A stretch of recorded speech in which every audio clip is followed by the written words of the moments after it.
এবারের চ্যাম্পিয়ন্স ট্রফির আয়োজককারী দেশ পাকিস্তান, তবে সুযোগ সুবিধা সব ভোগ করছে ভারত। স্বাগতিক হয়েও গ্রুপ পর্বের ম্যাচ খেলতে দুবাইয়ের বিমান ধরতে হচ্ছে পাকিস্তানের, অথচ সেখানে থেকেই নিজেদের ম্যাচগুলো খেলছেন ভারতের খেলোয়াড়েরা। স্বাগতিক পাকিস্তান, কিন্তু ঘরের মাঠের সুবিধা নিচ্ছে ভারত। কিছুদিন আগে সামাজিক যোগাযোগ মাধ্যমে এমনটাই পোস্ট করেন ইংল্যান্ড দলের সাবেক অধিনায়ক নাসির হোসেন। বাস্তবতাও তাই প্রমাণ দিচ্ছে প্রতিবার রাজনীতির বেড়াজালে আটকে গেছে ক্রিকেট। তাই দুই দেশের মতামত কখনোই এক হচ্ছে না, যার ফলে ভোগান্তি পোহাতে হচ্ছে ভিন্ন দলের খেলোয়াড়দের।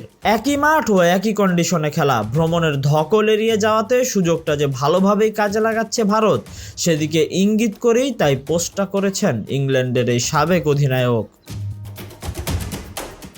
চ্যাম্পিয়ন্স ট্রফির শুরুতে পাকিস্তানে গিয়ে খেলতে অস্বীকৃতি জানায় ভারত, তাই গ্রুপ পর্বের ম্যাচগুলো বাংলাদেশ, পাকিস্তান ও গ্রুপের অন্য টিম নিউজিল্যান্ডের ভারতের সাথে ম্যাচটি খেলার জন্য ভ্রমণ করতে হয় দুবাইতে। এমন সুবিধার কথা বোঝার জন্য আপনাকে রকেট বিজ্ঞানী হতে হবে কি? অবশ্যই না।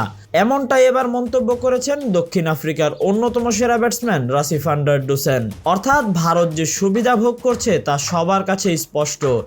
একদিকে বিপদের মুখেই আছে বি গ্রুপের এই দলটি, কারণ তারা নিজেদের সেমিফাইনালে কোথায় খেলবে তা এখনও জানে না তারা, অথচ নিজেদের সব ম্যাচ দুবাইয়ের মাটিতে খেলবে, তাই নিজেদের পরিকল্পনা তেমনভাবেই সাজিয়েছে ভারত। অন্যদিকে এই গ্রুপের কোন দল সেমি কোথায় খেলবে তা নিয়ে বিন্দুমাত্র ধারণাও নেই।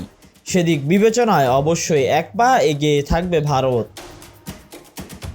আইসিসির এমন সিদ্ধান্তে সবসময় মানিয়ে নিতে হয় সব দলগুলোকে। এবারের আসরের টুর্নামেন্টে তা অবশ্যই স্পষ্ট, কারণ সবাই যখন সম্ভাব্য ভেন্যুর কথা চিন্তা করবে, ভারত তখন নিজেদের একাদশ গুছিয়ে মাঠে নামার জন্য প্রস্তুতি নেবে।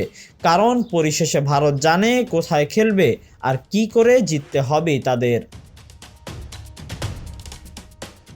Tahsin Ahmed, BD archive.